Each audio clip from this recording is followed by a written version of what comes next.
আসসালামু আলাইকুম সবাইকে। অপরিণত বন্ধন গল্পের 12 নম্বর পার্ট। তো বেশি কথা না বলে চলুন গল্প শুরু করা যাক।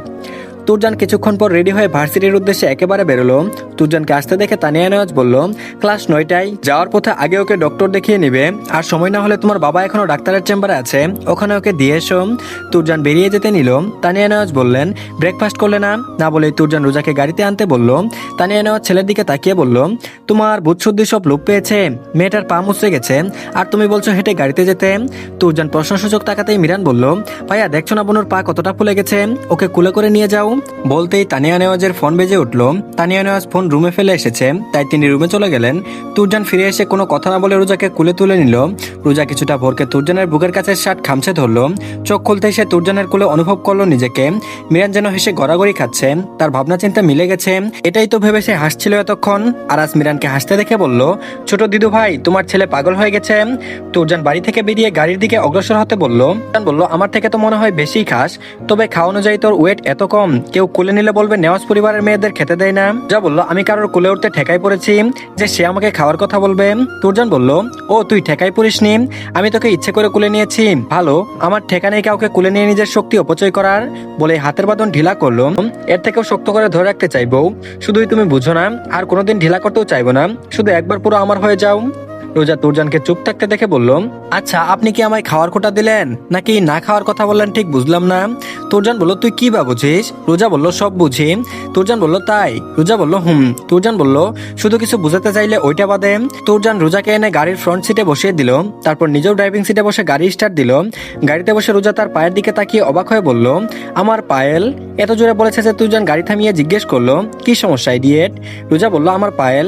তুরজান বলল, তোর পায়েল কি? রোজা বলল, আমার পায়েল নেই। তুরজান বলল, তো এভাবে চেঁচাচ্ছিস কেন? রোজা বলল, আপনি জানেন এটা কত দামি আমার কাছে? বলে মুখ গুমরা করে বসে রইল। তুরজান গাড়ি স্টার্ট দিতে দিতে বলল, একটা পায়েলের জন্য মানুষ কান্না করে, তাও তোকে না দেখলে বুঝতাম না। তুইও স্টুপিড, তোর পায়েলও স্টুপিড। এদিকে ডক্টর দেখিয়ে তুরজান ভার্সিটিতে প্রবেশ করলো। সামনে রোজা হেঁটে আগে ভার্সিটিতে প্রবেশ করেছে। তুরজানদের ডক্টরের চেম্বারে যেতে দেরি হয়, তাজারুল নেওয়াজ তোবাকে নিয়ে বাড়িতে চলে গিয়েছিল, তাই তুরজান ও রোজাকে ভার্সিটিতে নিয়ে এসেছে। রোজা আসতে তৃণা দৌড়ে এসে দাঁড়ালো রোজার সামনে। তৃণার সাথে রোজাদের ভালোই বন্ধুত্ব। তৃণা হাঁপাতে হাঁপাতে বলল, চলো ক্লাসে যাই, আর মাত্র 20 মিনিট পর ক্লাস শুরু হবে। বলে রোজাকে টেনে ক্লাসে নিয়ে গেল। ক্লাস একদম শান্তিপূর্ণ, কারণ আজকে রোজা একদম চুপ করে আছে। পায়েলের কথা ভুলতেই পারছে না। মিরান তো বলেছিল পায়েল দুটো যেন যত্ন সহকারে রাখে। রোজা জিজ্ঞেস করেছিল কেন। সেদিন মিরান কিছুই বলেনি, শুধুই বলেছিল তুই একদিন নিজেই জানতে পারবি। তাই রোজাও মিরানকে আর কিছু জিজ্ঞেস করেনি। তবে রোজা তো পায়েল যত্ন করে রাখতে পারেনি। তুরজান ক্লাসে প্রবেশ করতে আর চোখে পুরো ক্লাস স্ক্যান করে নিল। রোজা পুরো শান্তশিষ্ট হয়ে বসে আছে, কেন যেন আজ মহারানীর চুপচাপটাও বুঝে গেছে। তবে আরেকটা জিনিস খেয়াল করলো, আজকে রোজা রবিনের কাছে বসেনি। তা দেখে তুরজান মৃদু হাসলো, তবে তার সকলের অগোচরে রয়ে গেল। ভার্সিটিতে আজ রোজা একটা কথাও বলেনি। এক, তার শখের জিনিস হারিয়ে গেছে। দুই, তুবা আর নূর আসেনি ভার্সিটিতে। ভার্সিটি শেষে গাড়িতে এসে এখনো চুপ করে পায়ের দিকে তাকিয়ে আছে। লোকে বলে না, কোনো জিনিস তোমার পছন্দ না হলেও তা তোমার কাছে দীর্ঘস্থায়ী করে দেখবে, সেটা পছন্দ নয়, সেটাতে আসক্ত হয়ে পড়বে। সেখানে রোজার পায়েল দুটো ভীষণ পছন্দের ছিল, তাহলে তা ভুলবে কি করে? রোজার এখন মনে হচ্ছে পছন্দের জিনিসগুলো তাড়াতাড়ি দূরে চলে যায়। যেমন নূরের বিয়ে হয়ে যাচ্ছে, পায়েল হারিয়ে গেল, আবার তুবাও অসুস্থ। ভার্সিটি থেকে বেরিয়ে একটা জায়গায় গাড়ি পার করে সেই কখন রোজাকে গাড়িতে বসিয়ে বাইরে দাঁড়িয়ে ফোনে কথা বলছে তুরজান। আসার নামগন্ধ নেই। একে তো রোজার মন খারাপ, তার উপর এইভাবে গাড়িতে বসিয়ে রেখেছে। রোজা বাড়িতে ফিরতে চায় অতি দ্রুত। রোজা বিরক্ত হয়ে গাড়ি থেকে নেমে তুরজানের সামনে দাঁড়ালো। রোজাকে দাঁড়াতে দেখে তুরজান চোখ ছোট ছোট করে তাকালো, চোখ ঘুরিয়ে জিজ্ঞেস করলো, কি? রোজা বিরক্ত ভরা চোখে বলল, আমি বাসায় যাব। তুরজান ফোনের স্পিকার মিউট করে বলল, গাড়িতে গিয়ে বস, আর জাস্ট 2 মিনিট। রোজা বলল, এখনই যাব। তুরজান চোখ রাঙিয়ে বলল, বললাম না গাড়িতে গিয়ে বস, আমি আসছি। রোজা এবার মুখ গুমরা করে গাড়ির দিকে এগোলো। তার মন খারাপ ভালো করার একমাত্র উপায় বাড়ি, এখানে গেলেই ভালো হবে মন। ভাবনার মাঝে গাড়িতে বসতে গিয়েও গাড়িতে না বসে সামনে একটা জায়গায় ঝুপে একটা সুন্দর ফুল দেখতে পেয়ে সেখানে দৌড়ে গেল। তুরজান ফোনে কথা শেষ করে গাড়ির কাছে দাঁড়ালো। তবে রোজাকে না দেখে মুখটা চুপসে গেল।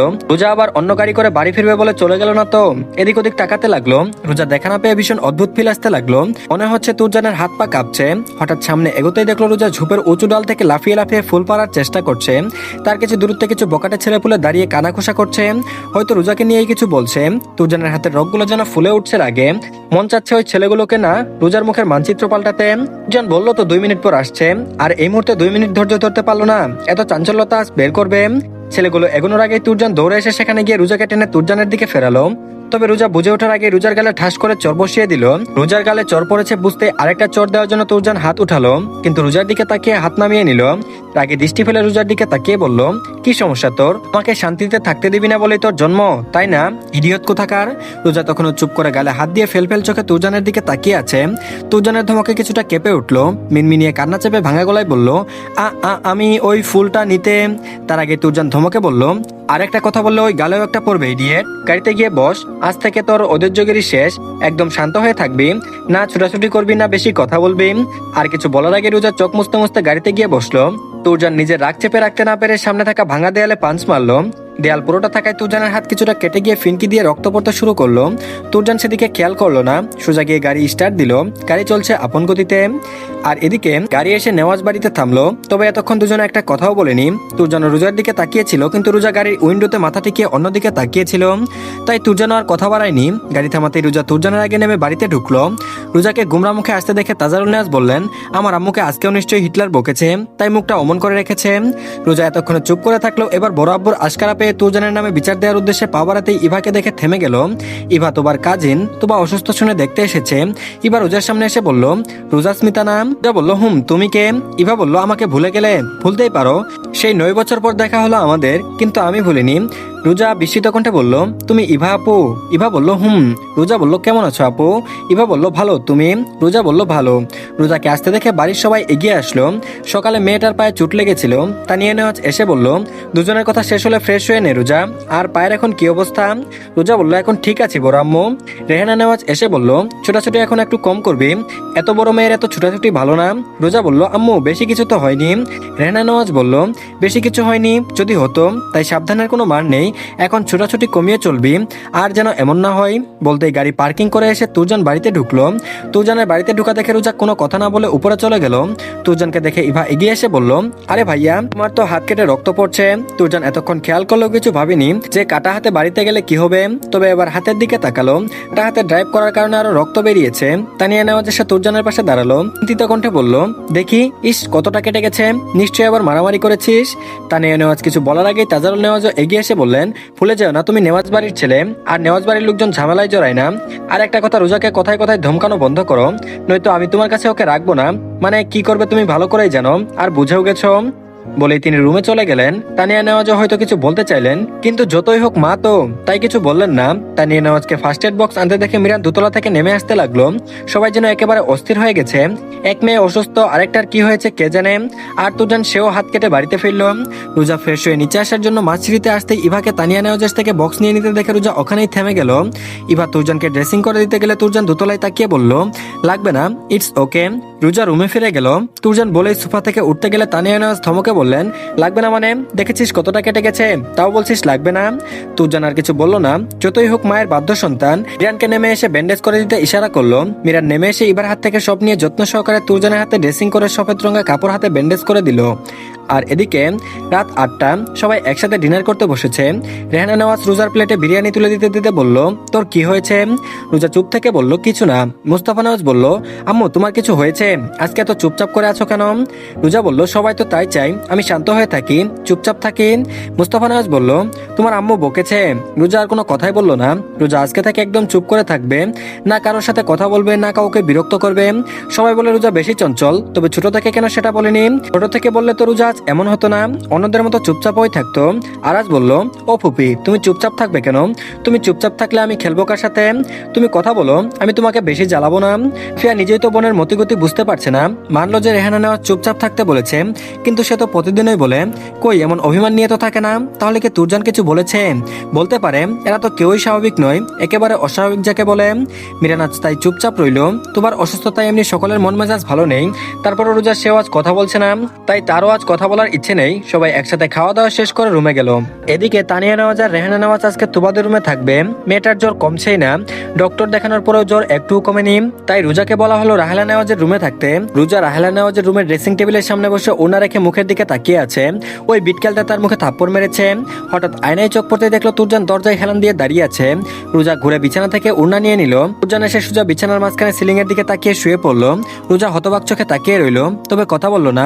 তুরজান বলল, কি বলবি? আমি এখানে কেন? রোজা যাই হয়ে যাক আজ কথা বলবে না, সবাই চাই রোজা কম কথা বলুক তাই হবে। তুরজানও বলল, নাটক শেষ হলে হাতে ব্যান্ডেজ করে দে, এখন রক্ত পড়ছে। রোজা তড়িৎ গতিতে চোখ খুলে তুরজানের হাতের দিকে তাকালো, দেখলো হাতে ব্যান্ডেজ নেই, তাই বলল, কেন আমি আপনার হাতে ব্যান্ডেজ করে দেবো? একটু আগেই তো ইভাবু ব্যান্ডেজ করে দিল। তুরজান বলল, তো? রোজা বলল, তো মানে ব্যান্ডেজ আপনি খুলেছেন কেন? আর খুলেছেন যখন ব্যান্ডেজ করবেন কেন? তুরজান বলল, তোর ভাইয়ের করা ব্যান্ডেজ ভালো হয়নি, একবার ফ্রেশ হতে গিয়ে খুলে গেছে, আর যার জন্য হাত কেটেছে সে ব্যান্ডেজ করবে তাই খুলেছি, তোর সমস্যা? রোজা বলল, আমার সমস্যা না মানে? আর আমার জন্য হাত কেটেছে মানে আমি আবার কি করলাম? এখন বলবেন যে আমি কেন ঘরে বন্দী হয়ে থাকি?